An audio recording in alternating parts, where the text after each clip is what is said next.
Hey guys, RK here. Welcome to our first live stream. Yeah, just a little disclaimer before we get going on this. I don't hate AEW, I really don't, but it might come off like that tonight. So just a heads up. On that note, hit it, Kurt.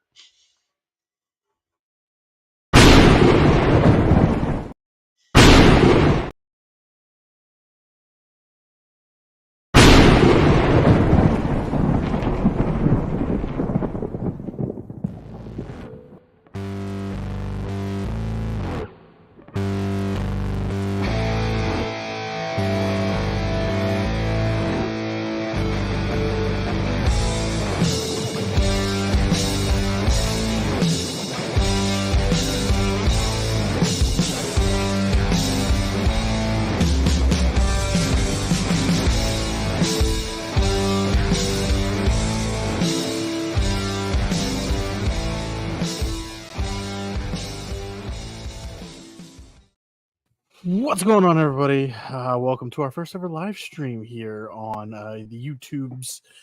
This is our Forbidden Door instant reactions. We just got done finished watching Forbidden Door, and I think as we speak, currently the media scrum is still going on. Zack Sabre Jr. is talking at the moment. But yeah, RK, what did you think of AEW Forbidden Door? We've never done this live stuff before. Who'd you just say was talking right now on the Zack post Sabre stage? Jr. is on the stand at the Who? moment. Yeah, Zack Sabre Jr., the best technical wrestler in the world. So I think What does that even even though what does that even fucking mean? even though you put out the disclaimer, you're already off to a hot start with the Fucking hatred. guy's a bum. So I don't know how this live stuff works. If people drop in, they drop in. If they don't, they don't. We're just gonna do this so it's easier for us to post right afterwards. I mean, really, in the end, if nobody watches this live, we're posting our video anyhow. So I mean, True. So two it's birds, one stone in the bush, something. I don't know. something like that. So yeah, instant reactions from Forbidden Door watching. Honestly, it was a pretty rough start. Would you agree? Just slow build in the sense. First, what do we have on the main card? 9 matches, was it? 9 matches on the main card. Yeah. The first five. Man, I can't even go back and think about that. MJF and Hechichero starting off the night. And while that seems like a great idea, you got one of your top guys start. They had a slow match. It was very methodical. I felt like the first like 4 or 5 matches just were going through the paces. Get to this spot, do a move. Get to this spot, do a move. Get to this spot, do a move. Get to this spot, finish. It. Just seemed very systematic. I didn't really feel hyped up after the first few matches, and it put me into a lull. And then when we got to the better matches, it took me a while to bounce back. So that's kind of what you want to avoid when putting on a pay per view is putting your audience into a down not asleep by any means, but just kind of like, all right, it was a good match, but what really happened? Yeah. So we'll start things off. The opening match was MJF taking on Hechicero. MJF defeated him in 9 minutes and 51 seconds. Some people on the Twitterverse were talking about potentially the new finisher or old finisher that MJF brought back with the brain buster esque move to finish Hechicero.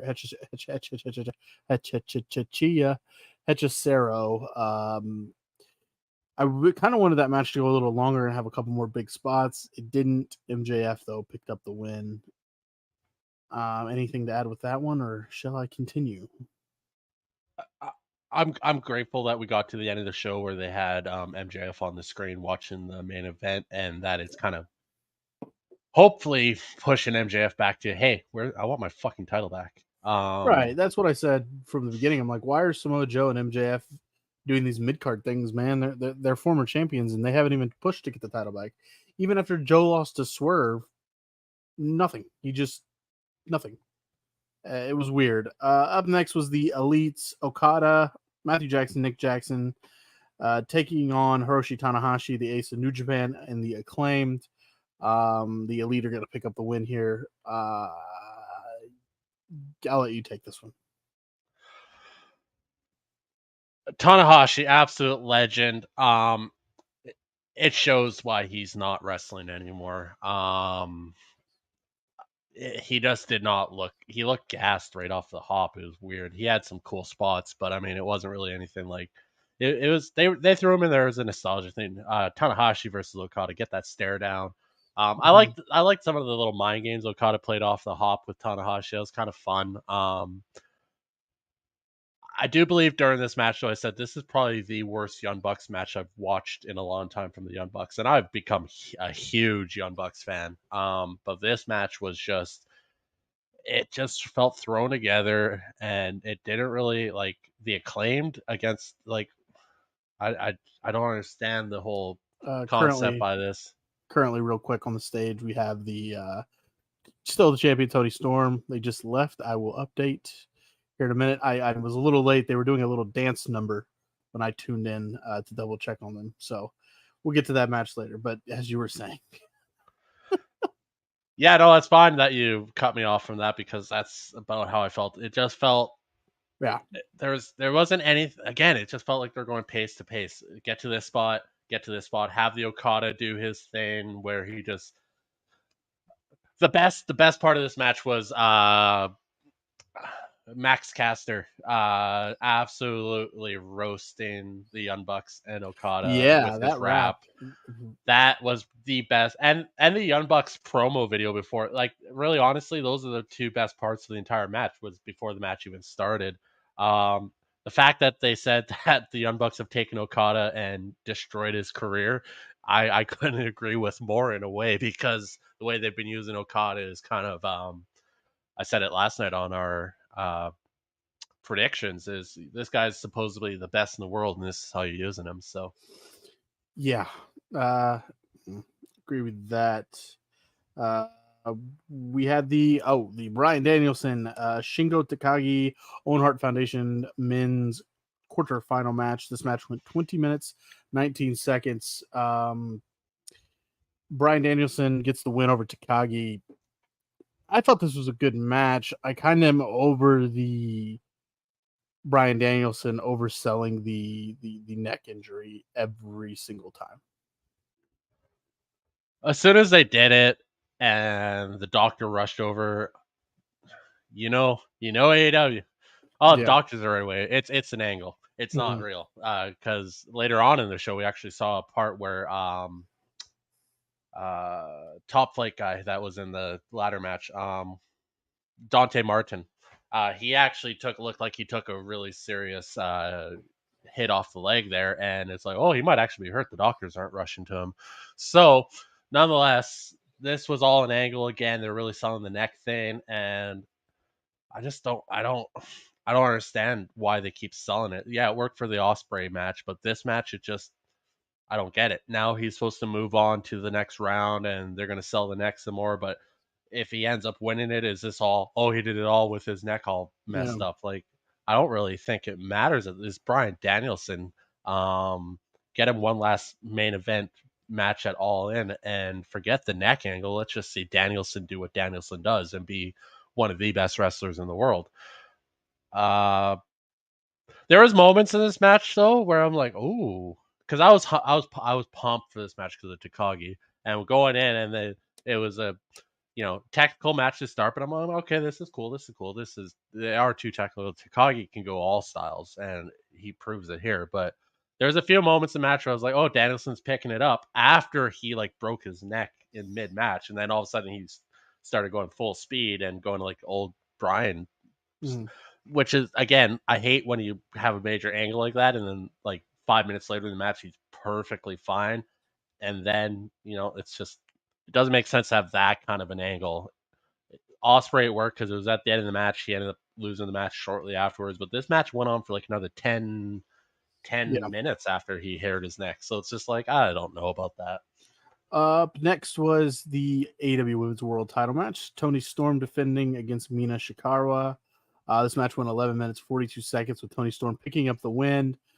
Post match was the kiss heard around the world between all three of the women, and they celebrated leaving the ring together. And as I mentioned, they were in the Forbidden Door post show, dancing, doing a dance number, and being all friendly. Currently on the Forbidden Door post show is the AEW, still spoiler if you hadn't seen the show, AEW World Champion Swerve Strickland is on the podium right now. We'll get to that match back up later. If you're watching this and you haven't seen the show, just turn it off. I mean, yeah, true. Spoiler alert. This is a live reaction, instant reaction. Yeah.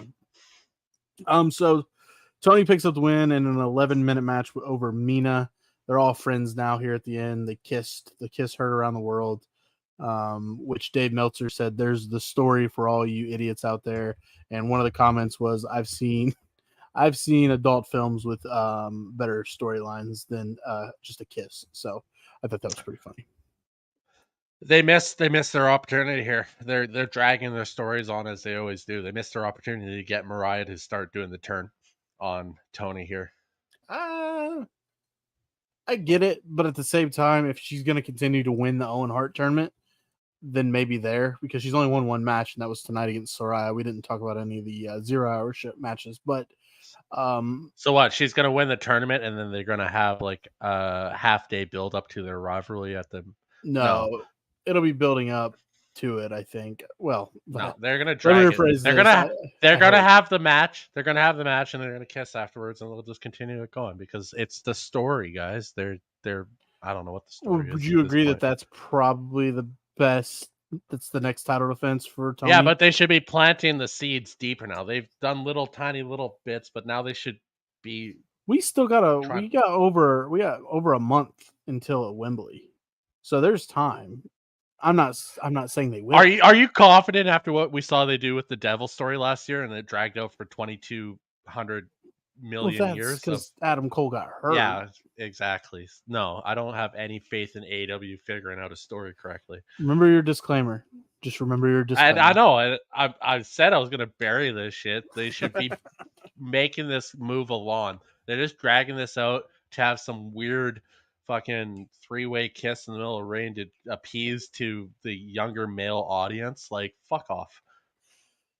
The next match went 16 minutes, and it saw Zack Sabre Jr. defeating Orange Cassidy.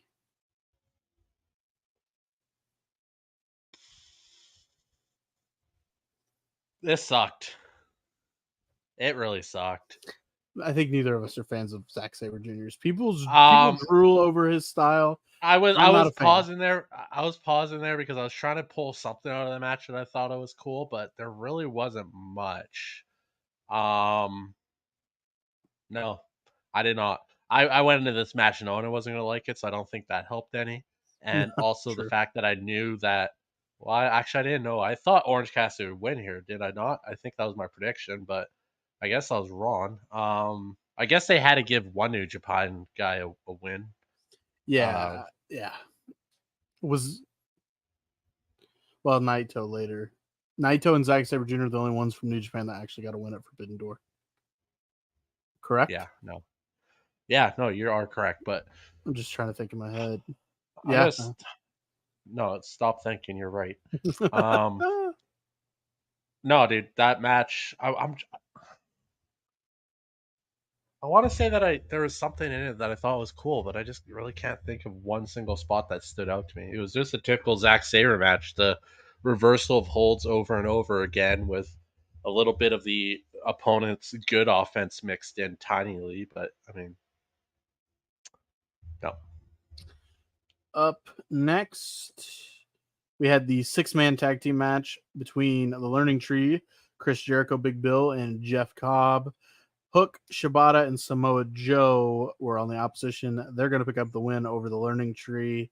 This match went 14 minutes, 2 seconds. What was your instant reaction to this one? Mine was just Jeff Cobb's really good. That's what I took from it. Jeff Cobb's really fucking good. Some of those moves, like the suplex on Samoa Joe, something else. What are you playing? I accidentally hit a button. We're doing it live. I hit a button on accident. We're going back to the Forbidden Door to see who was on there, and I hit the audio button on accident. Up next was the AEW. Oh, so you're just gonna just not talk about that match at all?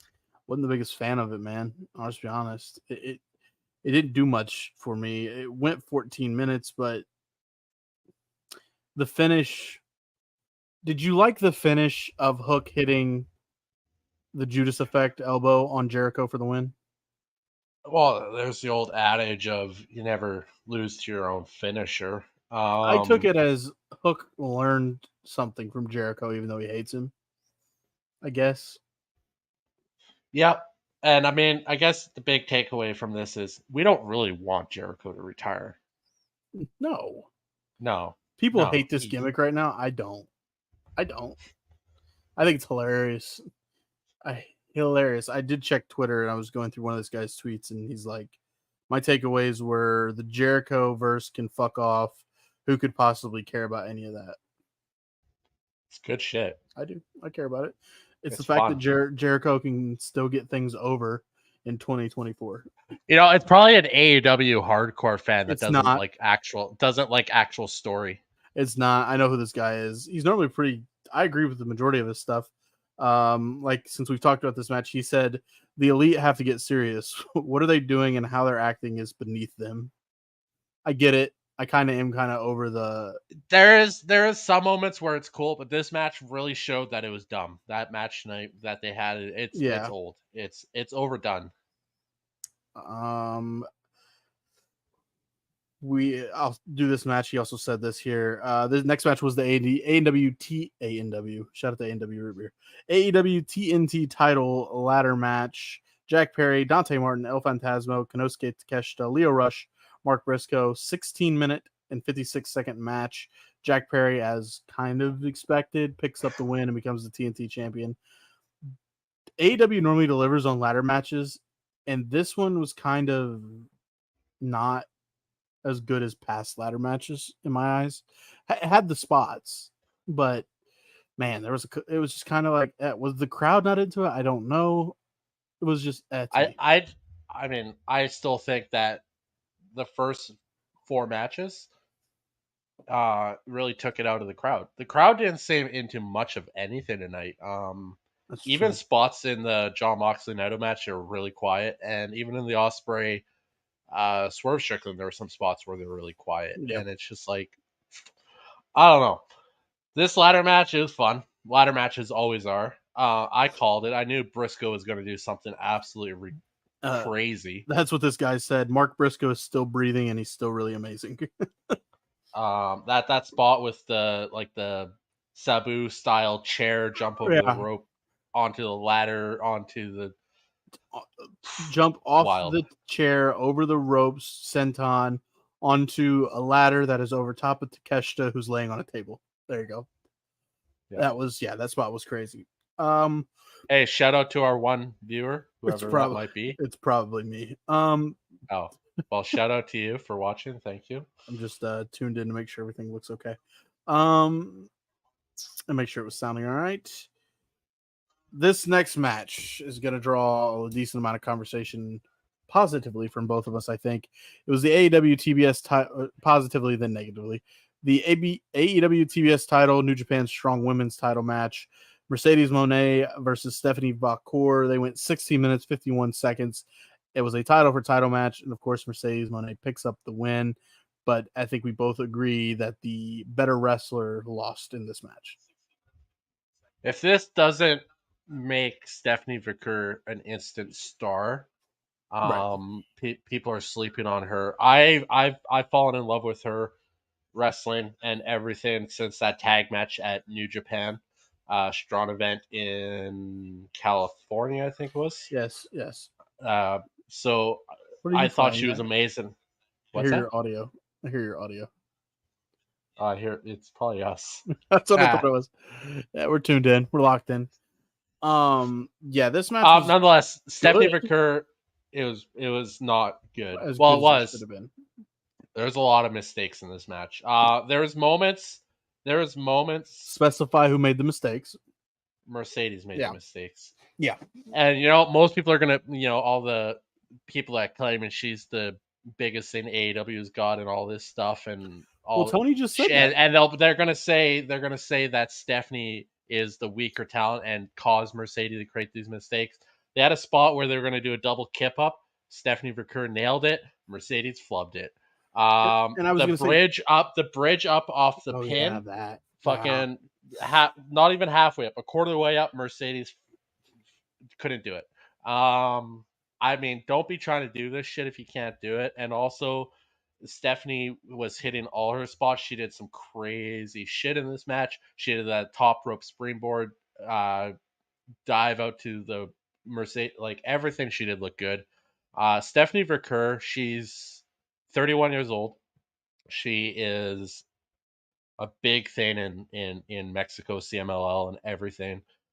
She was doing a little bit belt collector gimmick there, obviously, until you know Mercedes won her title that was created for her back or for the first time or whatever. I don't care. It's dumb. I I knew they were going to do this going in, and the fact that Stephanie had such a good match and Mercedes didn't makes the decision even worse in the end. How stupid was I that there was a part of me that thought, "Ooh, maybe there's a swerve." There was no maybe. There was never There a was swerve. no maybe. Never a swerve. Never a question. I get it. It was just, man. So Stephanie Vercor is just going to disappear now, right? She's not going to show up on AEW again. WWE needs to see what's up with Stephanie Vercor. Truthfully, she's fantastic. Everything she did was great in that match. And I felt like every move she hit it flawlessly. She made Mercedes Moné look great. And I'm going to go back to what I said in our award show, and people would give me flack for this one. I think Mercedes Moné is overrated. And she kind of proved me right tonight, don't you think? She couldn't hang with Stephanie, who's been doing this day in day out down in CMLL and New Japan and all this shit for the last. I mean, I gotta dig more into her matches because she's obviously been kicking around for a bit, but she's every bit as good as people would claim her to be. She is. She deserves. I wouldn't be surprised if, like, when her contract ends up in Mexico, whatever that contract looks like. I don't know how contracts in CMLL work, but I wouldn't be surprised if we see her up in AEW or maybe she catches the eye of somebody in WWE. You know, WWE executives pay attention to all this shit. Yeah, they got to have somebody that's watching. And I'm sure a couple of the, WWE was watching this pay-per-view. You got to. It's what else you got to do? Well, Dijak might be there giving inside information back to WWE. Yeah, well, he's there. He was there, Dijak. He even just tweeted out after Tony tweeted, "Thanks for tuning in." He replied, "Great show. Thanks for having me." So Donovan Dijak, be on the lookout for what he's got next. He's got a bunch of bookings coming up. Yeah, big match. July 29th, he's going up against Michael Oku and Rev Pro. Michael Oku and Will Ospreay put on bangers together, so I'm excited to see Dijak in the ring with him and see what he can do on the independent scene. I'm sure he's going to do great things. Up next was the IWGP World Heavyweight Title match. Jon Moxley defending against Tetsuya Naito. They went 17 minutes, 4 seconds, and a title change in this one. Naito takes back the IWGP World Heavyweight title and will be taking it back to New Japan with him. Right call here. What do you think of the match? And I'm interested to see your real opinion on this one because I know both of these guys are up there on your top list. This was a great match. This made me perk up. It was a hard hitting match, which is what you expect from both of these guys. I just want to, before you carry on, I'm reading off of Cage Match, and they have all the matches listed, and people that subscribe to Cage Match, I assume, vote on the matches, just like a community vote to get an average. They do like an out of 10 thing on it, right? They 8 votes only so far on the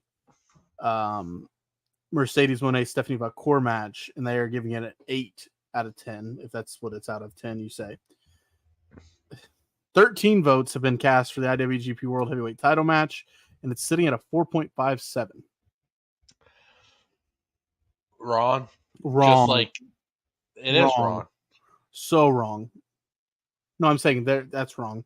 And this is going to piss you off even more. 8.29 for Zack Sabre Jr. and Orange Cassidy from the people on Cage Match, the viewers of Cage This is Match. just fucking AEW diehards that fucking... These are the same assholes that say, oh, look, fucking WWE's pay-per-view got 6.8 on Cage site and then the AEW pay-per-view got a 9.2, but then you look at the amount of votes and it's like thousands of people voted on the WWE show and only like 7 guys voted on the AEW show. It's just the fucking diehards that have hard-ons for fucking AEW, man. Fuck that shit. Agreed. That site is the absolute worst to get your ratings off of because it's just idiots on that fucking site.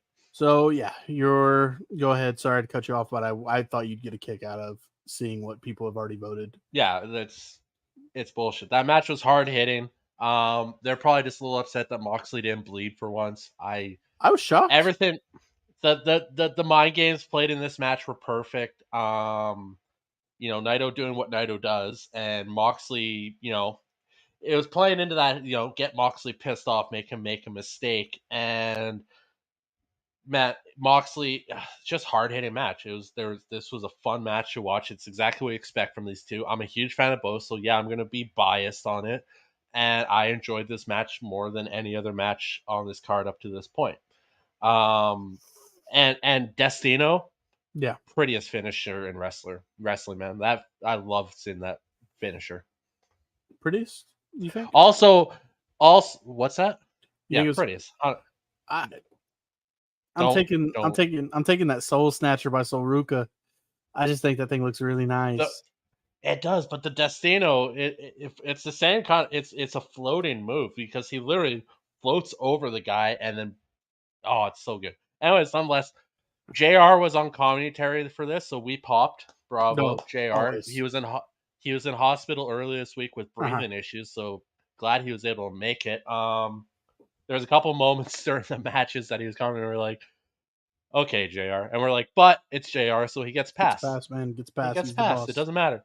Man, I don't know what I was trying to get at. Commentary said something during this match. Oh, Jon Moxley. They don't know what his finisher is called either. Yeah. It's either the Dirty Deeds or the Paradigm Shift, but they called it both tonight. You just messed it up. You said Dirty Deeds. It's the Death Rider or the Paradigm Shift. See? Exactly. Nobody knows what it's fucking called, but the commentary didn't do any fucking better than I just did. Yeah, it was Dirty Deeds, it was Paradigm Shift, now it's Death Rider. What is it? I don't know. I wish it was Dirty Deeds again, which translates to come back to WWE, please. Paradigm Shift is what I pick up on the most for it. Yeah, I like that one. Yeah, I thought the match was good. The right winner in my eyes, because Naito needs 100%. Take that back to New Japan. Let Jon Moxley get something going here in AEW. I'm intrigued. I hope that AEW renews his contract now. I mean, well, I'm intrigued what I wonder how New Japan. What's that? I'm just intrigued to know what they even have in store for Jon Moxley with AEW right now. Like, what is their split up of Blackpool? I don't know. Maybe. There's been that little bit of dissension on Claudio's part after losing that match, and then a week later he's perfectly fine. But maybe they'll go back to being pissed off again. I don't know. They flip flop so much. The more interesting part of this is not the G1 Climax winners reward a shot at the title at Wrestle Kingdom. Yes. Naito's now the title holder in G1 Climax. Yeah, I think that's happened before. I mean, I don't know, but I'm just saying. I mean, what if Naito wins? Does he wrestle him? It could be like that Omega Doll wrestle match. There you go. There you go. Yeah, I don't know the rules. I'd have to look that up on that one. I checked in real quick before we get to the main event on the Forbidden Door post show. It's just Tony Khan holding a double cup of colorful cups of coffee, I'd assume. Talking and rambling, probably. That ain't coffee. That ain't coffee. The final match was the main event for the AEW World title. Swerve Strickland taking on Will Ospreay in a 27-minute, 6-second match. Swerve Strickland retains his AEW World title And I think we may go rounds here. You're going to say it's a terrible decision. I don't think it's that bad of a decision. You hate Swerve Strickland, and that's fine. I thought Will was going to win. And if you watch the predictions video, you saw me struggle with it because a part of me felt like Swerve may come out on top. He did. I did pick Will, and I'll stand by the fact that I picked Will Ospreay. I'm okay with this decision. RK's not, and that's fine, to each their own. But what is it that you don't like about this decision for Swerve? Because before we even talk about the decision, I thought it was a really good match. You know, I liked the match a lot. I thought this was two top guys in AEW putting on a good match. And they did it justice. I thought there was going to be the Callis family whole turn angle. I thought that was happening when Don showed up, and I'll let you go ahead and say, well, you didn't like the fact that Swerve won, and I'm going to defend the win and see if you agree with me. You won't, and that's fine. But go ahead, RK. Why do you hate this decision so much? This hurts Will Ospreay. This loss. Wrong. It does. He is the best in the world. He is the best wrestler in the world. There's no question in that. He just lost to Swerve. Yeah. The AEW World Champion. Swerve Strickland. Why are we acting like Swerve's not a good wrestler? It's Will Ospreay. What is your hatred? Okay. It's Will Ospreay. So what's your hatred with Swerve Strickland? Why do you hate Swerve Strickland? So now what? Your main event at All In is Swerve versus Danielson? Sure. It's not a good match. Okay. I'm not saying it is or isn't. I think it'll be a good match. I don't think it's what I wanted. If they would have been smart, they could have done Will Swerve at Wembley and let Will win the Owen Hart tournament, and that would have been perfect. And then I would have agreed 100%. If we were talking right now about Wembley and this match happened and it was Swerve versus Will, I would be on your team 100%. I would have told you. So now what? Well, now what are we going to get? MJF feuding for the international title? I don't know. I guess.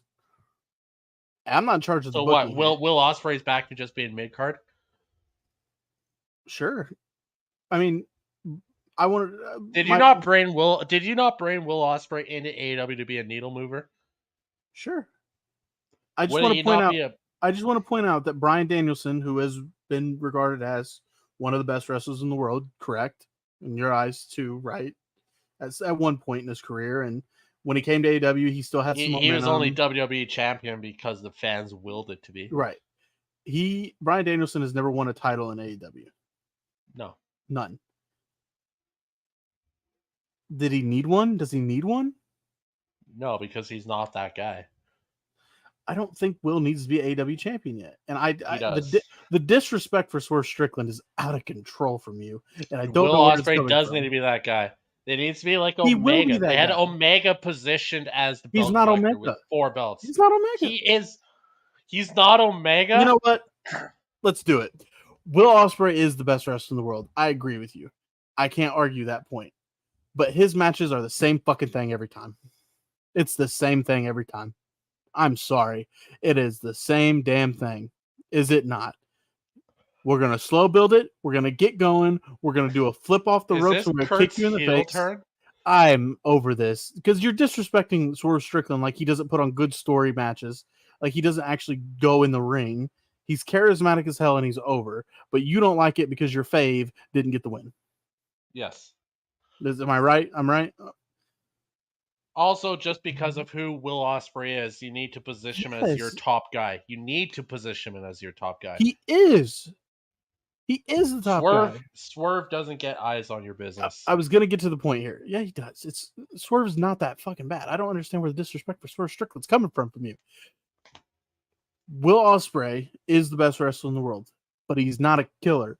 And it was proven in this match. There was a slight story when he had the opportunity to have the killer instinct to take Swerve out and do the whole screwdriver spot that Don Callis put on him, but apparently he has morals. The difference between Swerve and Will is Swerve doesn't have morals. Swerve will do whatever it takes to retain his title. Will didn't have the killer instinct.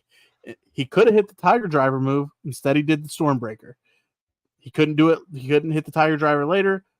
Swerve made him pay.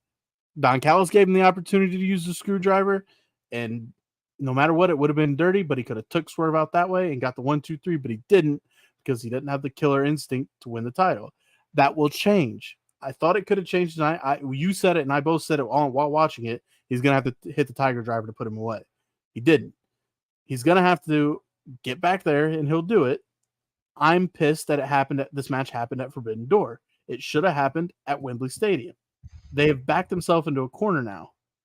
Because now... Yeah, they backed themselves in the corner by putting the fucking mid-card title on Will Ospreay in the first place. Agreed. They should have never put the international title on Will Ospreay. And they also did the exact same to Okada. How does this look for AEW? They bring over the two top guys from New Japan and make them mid-card jokes. Why Okada and Ospreay aren't in the Owen Hart tournament is beyond me. Makes zero sense to me. They rushed to put some sort of gold on these guys, that titles that mean nothing. And now they backed themselves into a corner where, oh, well, we don't want to take it off Swerve yet. We would have rather had a bigger title moment for Will, but I don't know. You can't get to it now. Where's the next chance to put the title on Will? That's the issue. I agree that they can't do it at Wembley because the winner of the Owen Hart tournament gets that shot. Will is not in it. So it's gonna have to be after.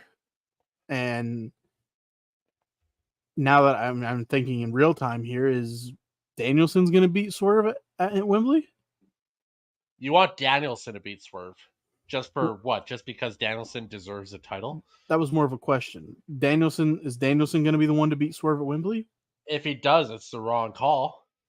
So, besides the fact that you're saying Swerve should have lost the title tonight, going forward now to Ospreay, which is not a loss because Ospreay's the best. I understand that.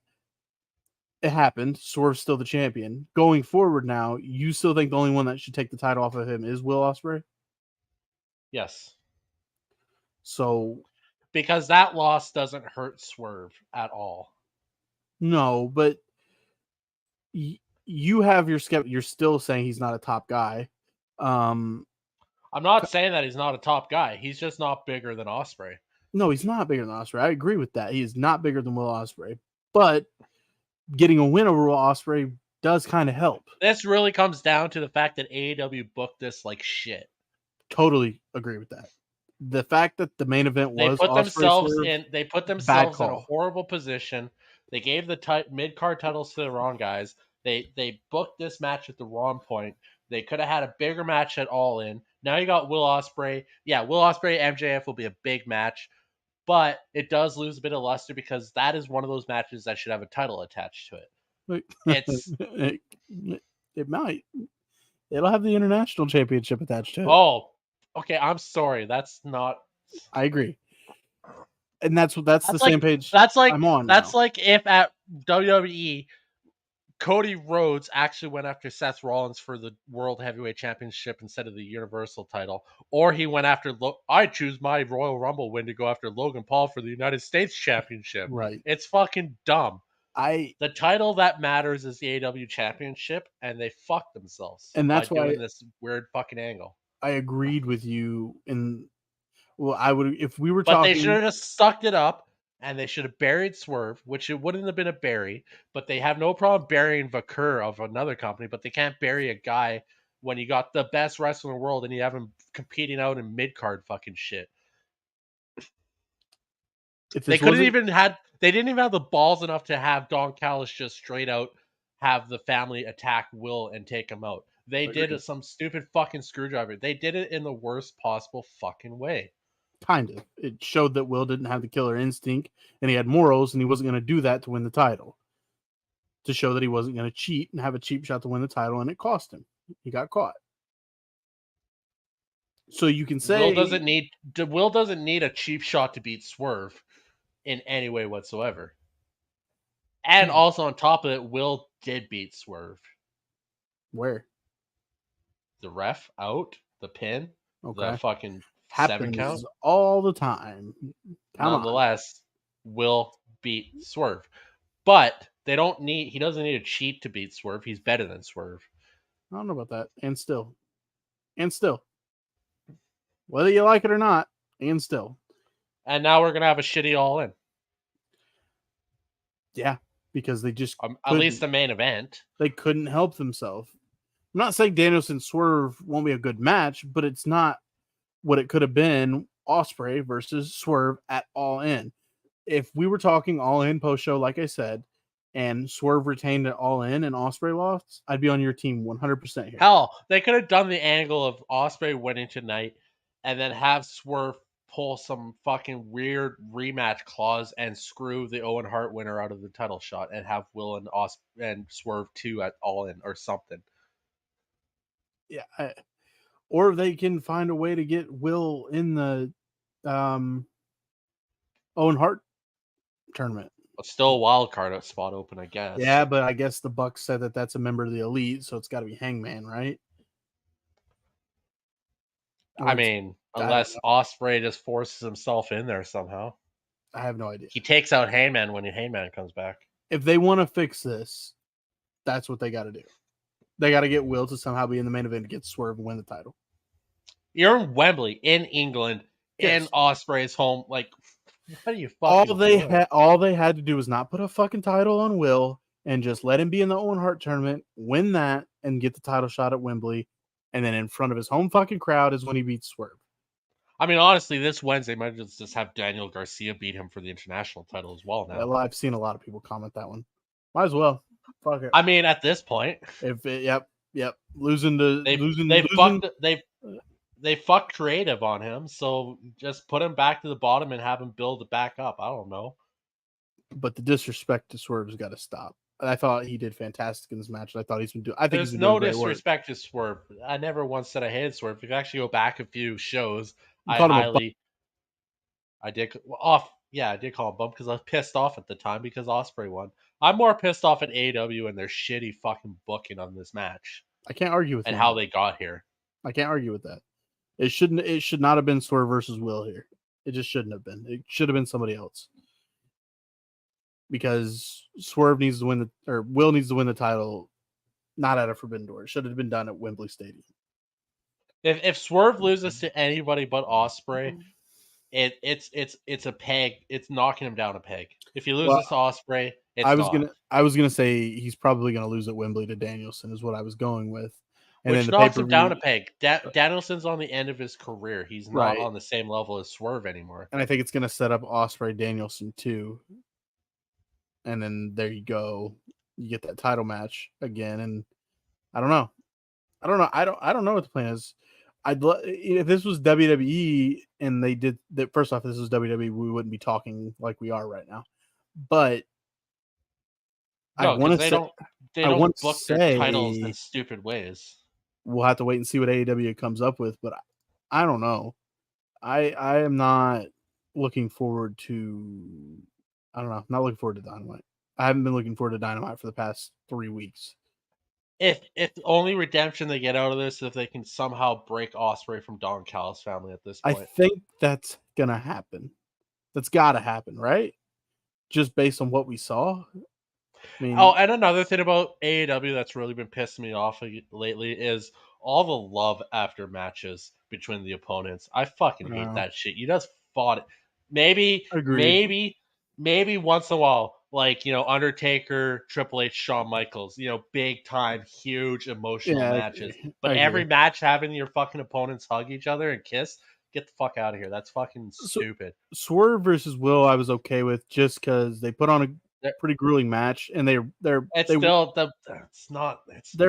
really enough of a match. Buddies, not big. I know, but it's not big enough of a match. It was the AEW World Title match. Come on. They have those at every pay-per-view. Yeah. I thought it was a good match. It was a good thank you for a good match deal. Shawn Michaels, Ric Flair. I'm sorry. I love you.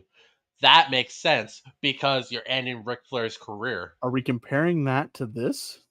Yes, we are. Because we're comparing Shawn Michaels and Ric Flair to Will Ospreay and Swerve Strickland at Forbidden Door 2024. Why not? They hugged and kissed afterwards. He kissed him on the forehead. It's his buddy. It happens. I mean, I'm sorry, you guys just went to battle. You're not hugging it out afterward. Go fucking backstage and do that shit. Have you guys heard of the curtain call? That got somebody's creative pushed back by 2 years. it did. It did, in fact, get that pushed back. I got nothing left to say about the pay-per-view. I did want to ask over. Go ahead. You got anything? I do have one more thing. The fact that the Young Bucks blurred out Kenny Omega's face in the videos is fucking golden. I almost forgot about that. Yeah, that was some good shit right there. Before we get out of here, what was your, I guess, I know we normally do this on the podcast. If you're giving this Forbidden Door pay-per-view a 1 out of 10 ranking, we do it for the match of the week, but I think we should go ahead and take the time here. 1 out of 10 here from Top Rope Renegades. What would you give this Forbidden Door pay-per-view as a whole? So the 2 main events and the strength of the ladder match and the strength of Stephanie Vaquer's performance. That's 4 matches, yeah. Ranks it a little higher than what I probably feel it should be, but I rank this one at around a 6. I was sitting in that 6 or 7 range myself. And I'm going to go 7 because I also like the Tony match.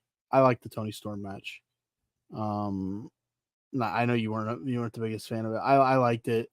The ending was kind of funny, just the whole 3 of them kissing. But I'm trying to think of anything. Nothing else really stood out to me besides the ones you already named. Man, if it wasn't for those 4 matches at the end there, yeah, that 4 in a row they put on. Thank God, man, they did that. This would be catching like a 3 from me. I really wish MJF would have had a better match with Hechicero. For an opening match, it was too slow. I've said this. And they went about other 9? pay-per-views. What did I say? They went 9 minutes. I don't know, something like that. It felt slow. Yeah, 9 minutes. Your opening match. Honestly, they could have opened with the ladder match, and that I thought they were going to. Right. I thought they were going to. That would have set it off right. That would have got the momentum going, and then you wouldn't have been dragged down. Mm-hmm. You know, we literally started at the bottom, and we were just bottoming, and then we went, all right, here we go. Yeah. Could have split up those 4 matches, try and keep the energy split. I don't know. Yeah. You should have the ladder match open. The ladder match open, and then you had the Stephanie Mercedes maybe mid card. I was gonna say either the ladder match open or the Naito Moxley match open.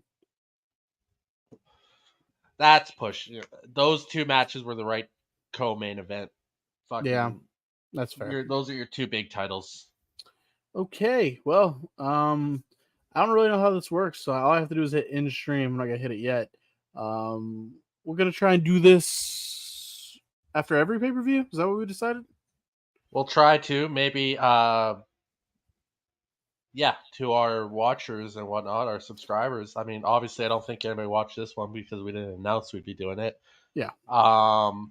Maybe one of these days I've been learning videos, but maybe one of these days I'll get up to figuring out a Facebook page for us, and then we can post when we're going live and stuff. And well, I think we can from StreamYard here, we can go live on Facebook at the same time we're going live on YouTube. So we can. All right, so we'll figure it out. Maybe we'll get Facebook, and then if you guys want to join up on that, and yep, we'll post. We'll figure it out. We're just learning new things all the time. I'm figuring out video stuff. I mean, and Kurt sometimes shows us up and pisses me off, but I mean, whatever. Like you didn't just piss me off the whole card.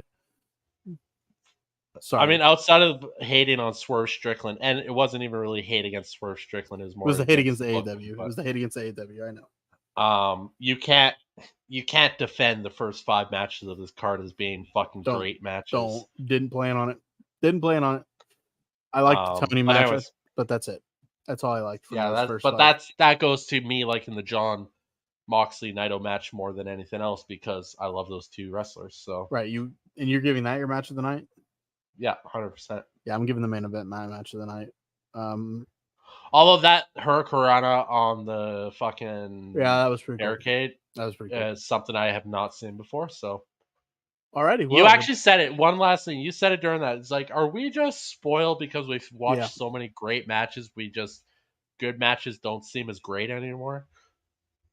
Like, are we in Meltzer territory where we have to start watching 8-star matches to be entertained Yeah. again? Are you not entertained? Apparently, no. From this pay-per-view is what the final reaction would be.